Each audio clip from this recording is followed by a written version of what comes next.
Hello, everybody. Good evening.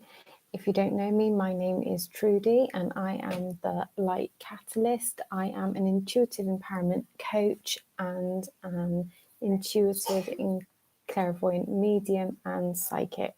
And this is your angelic coaching guidance for the 24th of October 2018.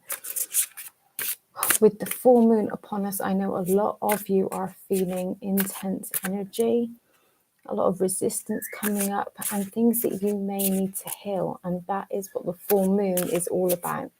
It's those feelings, okay, that are coming up so that you can heal from them, okay?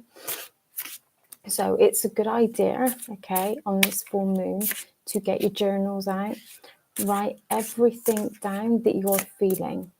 Okay, it's not a bad thing to acknowledge the negative shadow aspects of yourself. It's actually of benefit if you acknowledge it, because by doing that you can release it, and when you release something you heal it. Okay, and that's what the full moon's all about. Okay, so get your journals out, go right into that ego, go right into that fear. Okay, because when we ignore it, it festers like a wound. It festers if we don't clean it out.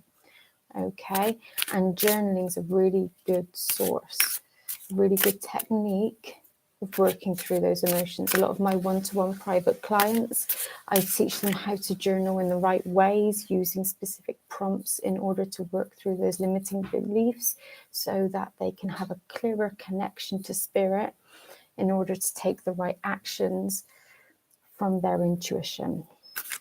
And this actually helps them to open up many doorways to abundance.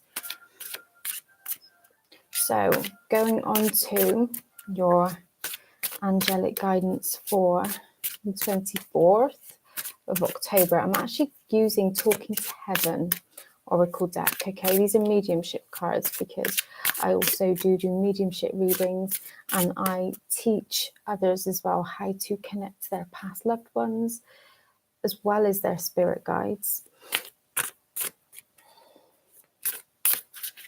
So I just thought it was appropriate to use a message from my loved ones today. And if you'd like more guidance and more support, then subscribe to the channel as well. And in the description, you'll see my website and my Facebook links as well if you would like one-to-one support, whether that's through coaching or reading. And just as we were talking about guides as well,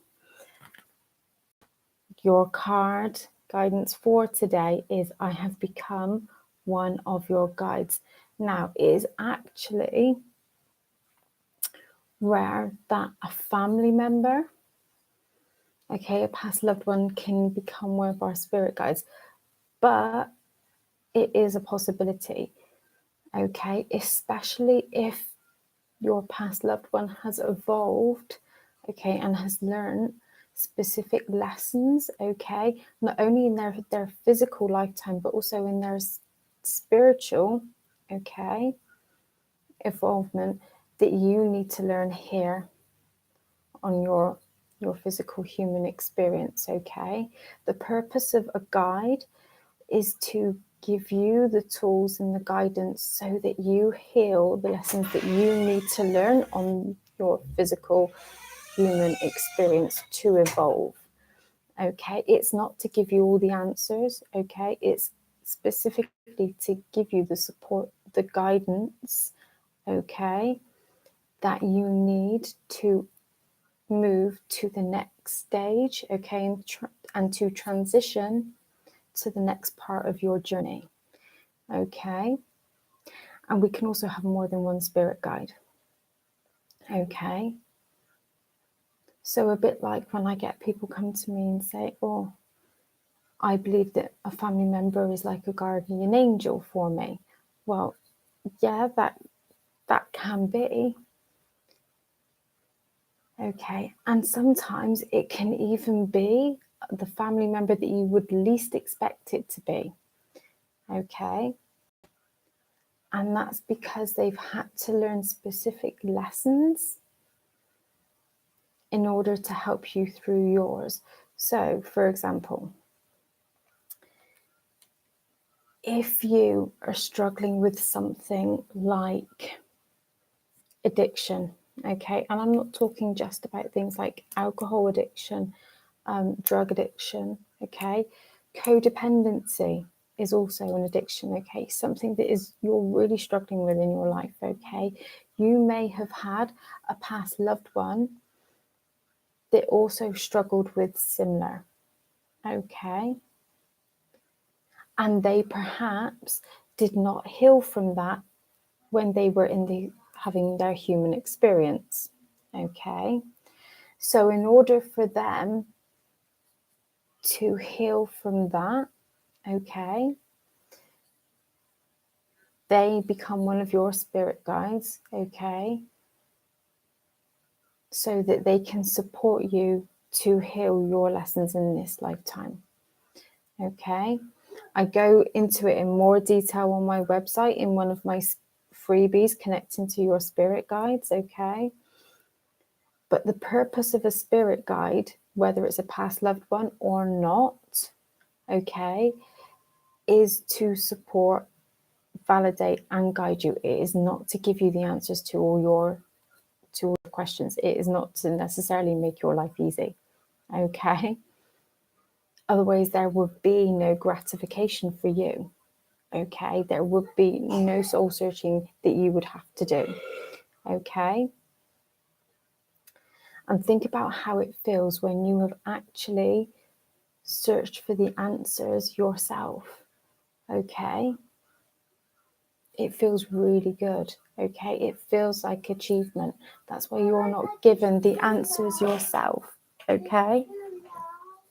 So yes, family can be your spirit guides as well, and we can also have more than one. We can access our spirit guides at any time we like, but they cannot interfere with your free will, okay. You have to be prepared to open up the lines of communication, okay. That can be done through meditation. That can also be done through speaking to them, asking them questions as if they were a friend, as if they were the neighbor next door, okay. Speak to them in your mind out loud, going about your daily business, okay. And be very open-minded as to what comes through. When you acknowledge everything and anything that is coming through, okay, whether that's through signs, synchronicities, patterns, feelings, sensations, thoughts, images, you get to build up communication with your spirit guides. Because the thing is, we are conditioned to think from our ego, okay, from what logic tells us. And when we're conditioned to think from fear, that puts basically a blanket over our intuition. And the thing is, our spirit guides and spirit connect to us through our intuition, okay, because they're not coming from fear. They're only coming from a place of love, because your guides are pure positive energy, okay. So basically, you have to get out of your head and into your heart space and into your intuition, okay. That's why a lot of the work I do with my one-to-one clients are working through what their limiting beliefs are, building new positive beliefs, okay, about themselves, so that they have a firm understanding of what it is to connect to their intuition, what it feels like, what it looks like, okay, so that they know what it is and how it feels when they're connecting to their guides, okay. So loved ones can be your guides as well, especially if there are similarities between what you are now experiencing, and what they experienced when they were also having their human experience. Okay, because even when we pass the spirit, we are still evolving, we are still learning. Okay, it doesn't stop. And because when we pass to spirit, we lose our fear, we lose our ego, because that's only attached to the physical, okay, they are in a better place to support us. they have compassion now. They understand what it is that we're going through. And that's why they become our spirit guide, especially if they went through the same as what we did. Okay. So let me know in the comments if that helped you. Please subscribe to the channel. And I look forward to hearing from you soon. Good night, everybody.